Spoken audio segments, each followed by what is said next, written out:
سے اور آپ سے سوال کیا جائے تو بتائیے دنیا کا سب سے بڑا امیر غریب، سب سے بڑا دولت مند، سب سے بڑا مال و دولت والا انسان کون ہے؟ تو کسی کی زبان پر مکیش امبانی کا نام آئے گا، کسی کی زبان پر ٹاٹا برلا کی کمپنی کا نام آئے گا، اس کے مالک کا نام آئے گا۔ اور پوچھا جائے دنیا کا سب سے بڑا امیر ترین اور دولت مند انسان کون ہے تو کسی کی زبان پر آئے گا کہ امریکہ کا جو بل گیٹس ہے دنیا کا سب سے بڑا امیر ترین انسان۔ لیکن اگر ایک مسلمان سے سوال کیا جائے، ایک ایمان والے سے سوال کیا جائے تو اس کا جواب یہ نہیں ہو سکتا ہے، اس لیے کہ اگرچہ ٹاٹا برلا کا جو مالک ہے اس کے پاس کروڑوں کی دولت ہے، اربوں کی دولت ہے، کھربوں روپیہ اس کے پاس ہے، مکیش امبانی ہے، کھربوں روپیہ اس کے پاس ہے، بل گیٹس ہے، بے شمار روپیہ مال و دولت اس کے پاس ہے، لیکن اللہ تبارک و تعالیٰ نے جو دولت ایمان مومن کو عطا کی ہے وہ دولت سے محروم ہے، وہ اس ایمان کی دولت سے محروم ہے۔ کروڑوں روپیہ ان کے پاس ہے، اربوں روپیہ ان کے پاس ہے، کھربوں روپیہ ان کے پاس ہے، لیکن جو دولت ایمان ہے جس دولت سے وہ محروم ہے، اس لیے وہ غریب ہے اور ایک مزدوری کرنے والا مومن ہے وہ اسے زیادہ مانتا ہے، اس لیے کہ اس کے پاس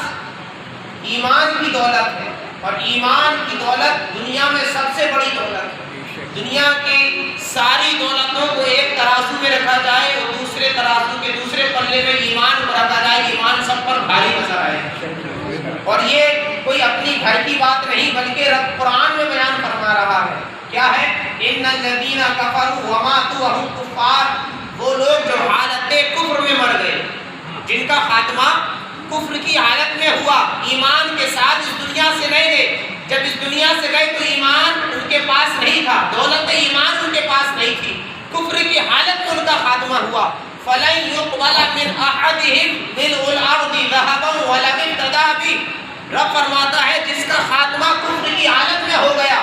اب وہ جہنم سے چھٹکارا پانے کے لیے، جہنم سے آزاد ہونے کے لیے، جہنم کے عذاب سے بچنے کے لیے پوری زمین کے برابر سونا خیرات بھی کر دے تب بھی اللہ تبارک و تعالیٰ اس کو جہنم کے عذاب سے چھٹکارا عطا نہیں کرے گا۔ پوری زمین کے برابر، مشرق سے لے کر مغرب تک، شمال سے لے کر جنوب تک، پوری کائنات کے برابر، پوری کائنات کی زمین کے برابر وہ سونا خیرات کر دے، پھر بھی اللہ تبارک و تعالیٰ جہنم کے عذاب سے چھٹکارا نہیں دے گا، اس کو جہنم کے عذاب میں چلنا ہی پڑے گا۔ اس لیے کہ اگر اس نے زمین کے برابر سونا خیرات کیا ہے لیکن خاتمہ ایمان پر نہیں ہوا ہے تو یہ خیرات کرنا اس کے کوئی کام نہیں آئے گا۔ اور ایک آقا نے ہمیں کتنا بڑا مژدہ عطا کر دیا، سرکار نے ارشاد فرمایا ایک بندہ مومن کے تعلق سے، اتق النار ولو بشق تمرۃ، سرکار ارشاد فرماتے ہیں کوئی کتنا ہی غریب انسان کیوں نہ ہو، سرکار فرماتے ہیں جہنم کی آگ سے بچو، جہنم کی آگ سے بچو، جہنم کے عذاب سے بچو۔ یا رسول اللہ ہمارے پاس تو کروڑوں روپیہ نہیں ہے، ہمارے پاس لاکھوں روپیہ نہیں ہے، ہم راہ خدا میں کیا خرچ کریں؟ سرکار ارشاد فرماتے ہیں وَلَوْ بِشِقِّ تَمْرَةٍ، اگرچہ تمہارے پاس کھجور کا ایک ٹکڑا ہے، اگر کھجور کا ایک ٹکڑا اللہ کی راہ میں خیرات کر دو گے، اللہ تبارک و تعالیٰ اس کھجور کو خیرات کرنے کی برکت سے جہنم کے عذاب سے چھٹکارا تھا۔ کہاں کھجور کا ایک ٹکڑا، وہ کہاں پوری زمین کے برابر سونا خیرات کرنا، زمین کے برابر سونا خیرات کرو گے جہنم سے چھٹکارا نہیں ملے گا۔ کھجور کے دو ٹکڑے کر کے ایک ٹکڑا آزاد کر دو گے، ایک ٹکڑا راہ خدا میں خرچ کر دو گے، آدھا ٹکڑا کھا لو گے، اللہ تبارک و تعالیٰ جہنم سے آزادی عطا فرما دے گا۔ شرط کیا ہے؟ شرط یہ ہے کہ خاتمہ ایمان پر ہونا چاہیے۔ جس کے پاس ایمان کی دولت ہے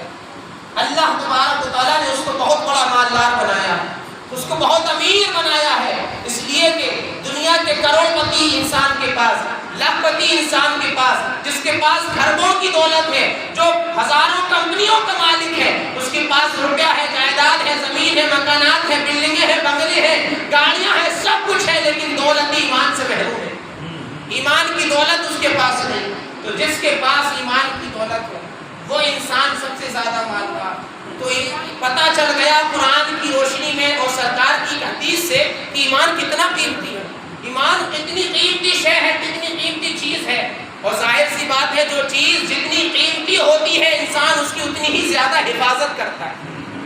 اگر سستی چیز ہے تو حفاظت نہیں کی جاتی، توجہ نہیں دی جاتی ہے، لیکن اگر قیمتی چیز ہے تو انسان اس کی حفاظت کیا کرتا ہے،